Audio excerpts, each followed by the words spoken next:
Olá, turma, tudo bem? Bora lá para nossa leitura. Mais um dia, né? Com o Senhor, com a palavra. Último dia dessa semana, dessa primeira semana, né, de leitura. Espero que você esteja aqui comigo nesse domingo, fazendo essa leitura, decidindo andar, né, de um dia de cada vez com o Senhor, com a palavra. E a gente com certeza vai chegar no final de 2024, finalizando toda a Bíblia em nome de Jesus. Eu espero que você esteja aqui realmente comigo, tá bom? A gente vai então fazer o dia 7 agora e continuarmos, né, a ler Jó, capítulo 14, 15 e 16. É a continuidade da nossa leitura de hoje.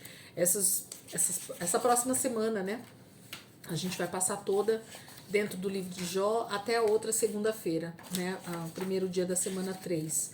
Então a gente vai estar lendo Jó, tá bom? Vamos continuar aí então, gente? Espero que vocês estejam aí com a gente, em nome de Jesus. Jó, capítulo 14, versículo 1 em diante, diz assim: O homem nascido de mulher vive pouco tempo e passa por muitas dificuldades. Brota como a flor e murcha, vai-se como a sombra passageira, não dura muito. Fixas o olhar no homem desses e o trarás à tua presença para julgamento? Quem pode extrair algo puro da impureza? Ninguém.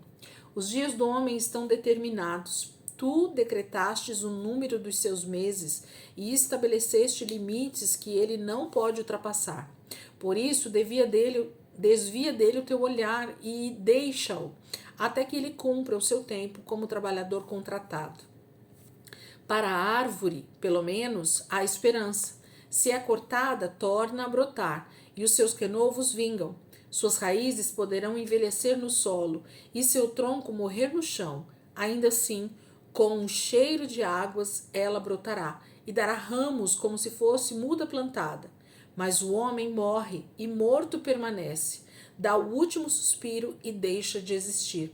Assim como a água do mar evapora, e o leito do rio perde as águas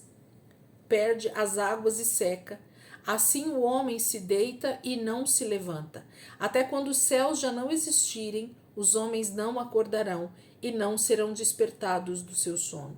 Se tão somente me escondesses na sepultura e me ocultastes até passar a tua ira, se tão somente me impusesses um prazo e depois te lembrastes de mim, quando um homem morre, acaso tornará a viver? Durante todos os dias do meu árduo labor esperarei pela minha dispensa. Chamarás e eu te responderei. Terás anelo pela criatura que as tuas mãos fizeram. Por certo, contarás então os meus passos, mas não tomarás conhecimento do meu pecado. Minhas faltas serão encerradas num saco. Tu esconderás a minha iniquidade.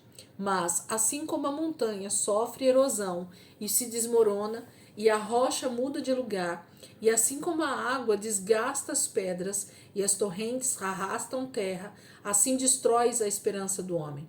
Tu o subjugas de uma vez por todas, e ele se vai. Alteras a sua fisionomia e mandas embora. Se honram os seus filhos, ele não fica sabendo. Se os humilham, ele não vê. Só sente a dor do seu próprio corpo, só pranteia por si mesmo. Capítulo 14 é um texto até bem conhecido, né? Alguns versículos desse capítulo, que é a partir do versículo 7, né? A gente conhece muito bem esse texto por causa de louvores conhecidos e tudo mais. Essa semana eu assisti um pequeno vídeo, né? Como se fosse um bate-papo, justamente falando sobre esses versículos que ao cheiro das águas brotará, né? Por causa do louvor do diante do trono. E o texto está falando justamente de que a árvore, uma planta, ela mesmo cortada, sem muita vida, quando você põe ela plantada num lugar onde existe água, existe alguma vitamina para essa árvore puxar, ela pode até renascer. Mas Jó está dizendo que o homem não. A partir do momento que o homem morre, ele não tem mais como se levantar, ele não tem como mais voltar a viver, a não ser na ressurreição dos mortos, que a gente sabe disso. Mas ele está falando de uma finitude, né? de um tempo que o homem tem para viver. Deus conhece os nossos dias, Deus sabe todos os dias que nós vamos viver nessa terra, desde o dia em que nascemos até o dia que vamos morrer.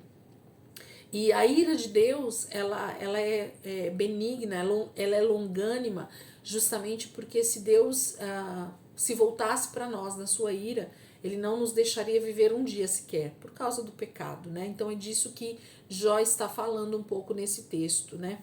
Ele fala muito sobre essa questão da morte do homem e não a vida mais, depois que o homem morre, não tem como voltar a viver. Capítulo 15. Então Elifaz de Temã respondeu: responderia o sábio com ideias vãs ou encheria o estômago com o vento? Argumentaria com palavras inúteis, com discursos sem valor? Mas você sufoca a piedade, diminui a devoção a Deus. O seu pecado motiva a sua boca. Você adota a linguagem dos astutos.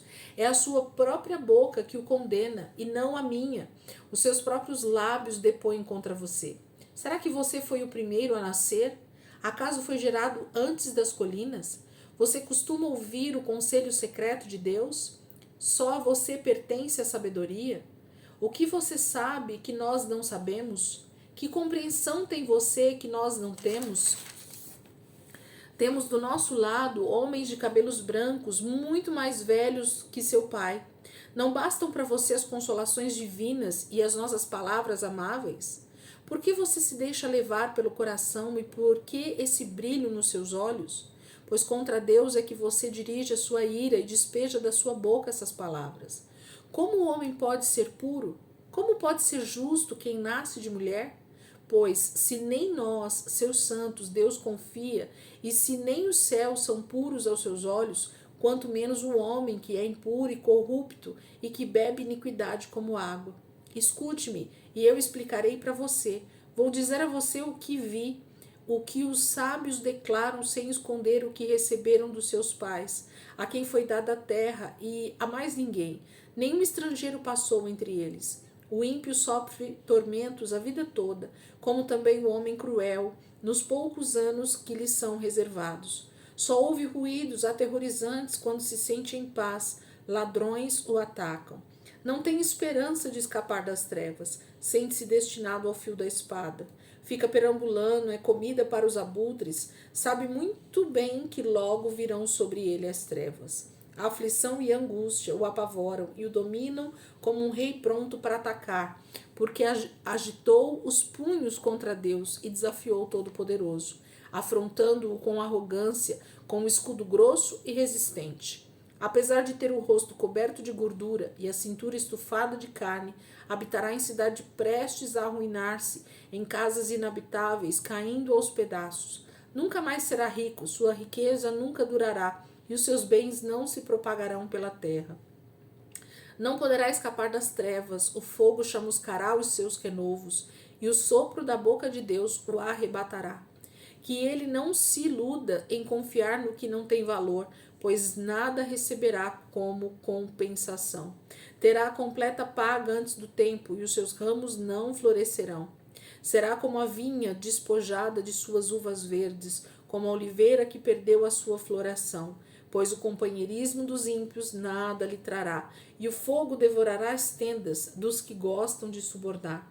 Eles concebem maldade e dão à luz a iniquidade, seu ventre gera engano. O outro amigo, né, de Jó está falando no capítulo 15 conosco e com Jó, e ele fala sobre essa maneira, né, arrogante de Jó falar. Esses amigos estão sem saber o que dizer, vendo Jó, tamanho sofrimento, tamanha angústia, e Jó começa a destilar, né, falar realmente coisas que ele não está nem compreendendo o que está acontecendo. Tamanha é a afronta da vida de Jó a respeito de toda essa circunstância, e mais os amigos dizendo que provavelmente o problema é ele mesmo, o problema são seus pecados e não Deus, né? Então eles começam a dizer isso para Jó, e as palavras desses amigos devem estar doendo muito, né?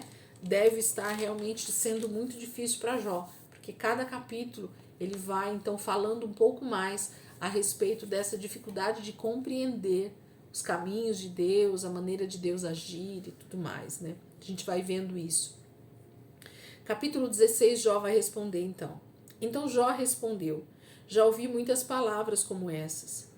Pobres consoladores são vocês todos. Esses discursos inúteis nunca terminarão? E você, o que o leva a continuar discutindo?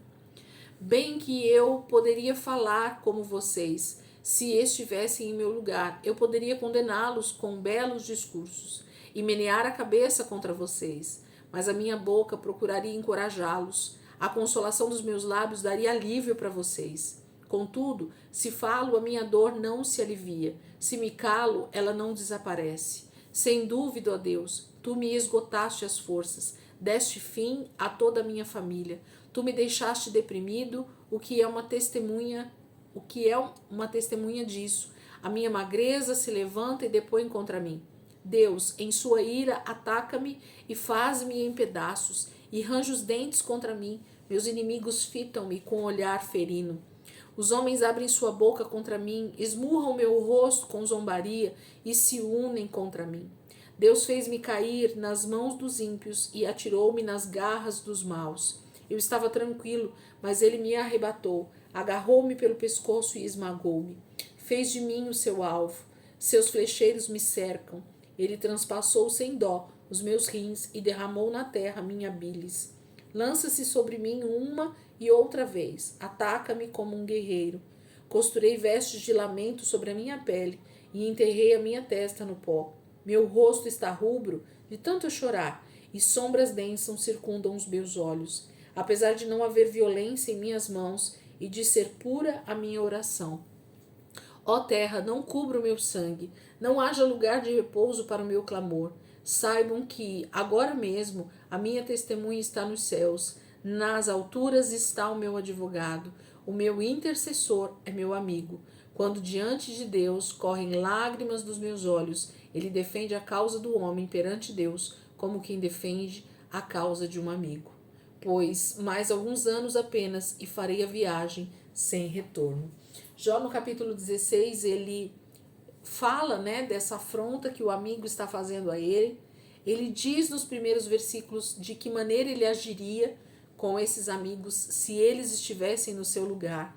Jó, pelo jeito, era um homem muito consolador. Ele tinha o costume de consolar as pessoas ao seu redor. Tanto é que os próprios amigos falam isso lá nos primeiros capítulos que a gente leu, né? Que Jó era um homem que consolava as pessoas que precisavam, estava sempre pronto a ajudar, e esse era o perfil de Jó. E aqui, então, ele começa o capítulo 16 respondendo, ele faz, dizendo que a postura de Jó seria muito diferente diante de amigos que estivessem passando pelo que ele está passando. Ele argumentaria, ele daria alívio com suas palavras, com suas consolações, e não é o que os amigos estão fazendo. Ele sente muita dor, não só pelas suas dores físicas, dessa lepra ou dessa doença que está no seu corpo todo, por toda a perda que ele já teve, mas muito mais porque os seus amigos não estão sendo bons amigos nesse momento, consoladores, né? Aliviadores de uma dor que estão passando, ainda que é impossível às vezes a gente consolar alguém diante de uma dor tão profunda, mas as nossas palavras, se elas forem mais consoladoras mesmo, né? Mais amáveis com as pessoas, a gente tem a tendência de com certeza conseguir alcançar melhor essas pessoas com a nossa vida, né? E então Jó termina esse capítulo 16 com a resposta, com um texto muito poderoso. Ele sabe que quem vai julgar a sua causa de verdade, quem vai trazer o verdadeiro juízo sobre ele é o Senhor. E ele declara que ele tem um amigo, um advogado nos céus. Tamanha era a inspiração que o Espírito Santo estava dando para Jó nesse momento de falar do nosso próprio Cristo, do Senhor Jesus como nosso advogado diante de Deus. E ele vai defender as nossas causas como tem defendido desde a sua morte e ressurreição. Jesus é esse que Jó está falando a partir do versículo 19, 20 e 21, que saibam que agora mesmo a minha testemunha está nos céus, Nas alturas está o meu advogado, o meu intercessor é meu amigo. Quando diante de Deus correm lágrimas dos meus olhos, ele defende a causa do homem perante Deus, como quem defende a causa de um amigo. Gente, quão profundo é esse texto de Jó? E ele está profetizando a respeito do nosso Cristo, do nosso Senhor Jesus. Isso é muito poderoso. Que essa leitura de hoje, né, que a gente termina aqui no capítulo 16, possa nos trazer essa reflexão de consolação. Quem nós temos sido? Nós temos sido como os amigos de Jó, que só sabem acusar, que só sabem apontar, que só sabem mostrar os erros das pessoas que estão diante de nós e principalmente dos nossos amigos, ou nós somos aqueles que trazem uma palavra de consolo diante de dor, diante de sofrimento, nós somos aqueles que trazemos então a palavra viva de Deus de consolo, de restauração, para que as vidas sejam consoladas. Que o Senhor possa nos ministrar nesse domingo, né, com essa palavra. E eu vou pôr um louvor para vocês, como eu pus o ano passado. Todas as vezes que eu leio esse texto de Jó, me vem esse louvor de uma amiga lá de Goiânia, da pastora Valéria, e ela fez um louvor baseado nesse texto de Jó, e eu queria que você aproveitasse e meditasse nisso e cantasse esse louvor se você puder, né? Que você aprendesse esse louvor se você não sabe e cantasse isso para o Senhor, porque Ele é o nosso intercessor, Ele é o nosso advogado, é Ele quem julga as nossas causas diante de Deus, né? Ele quem intercede por nós junto a Deus, amém? Deus abençoe, gente, ótimo domingo para vocês, que vocês possam aí ser tremendamente abençoados com essa palavra, com esse louvor que eu vou colocar aí no grupo para vocês.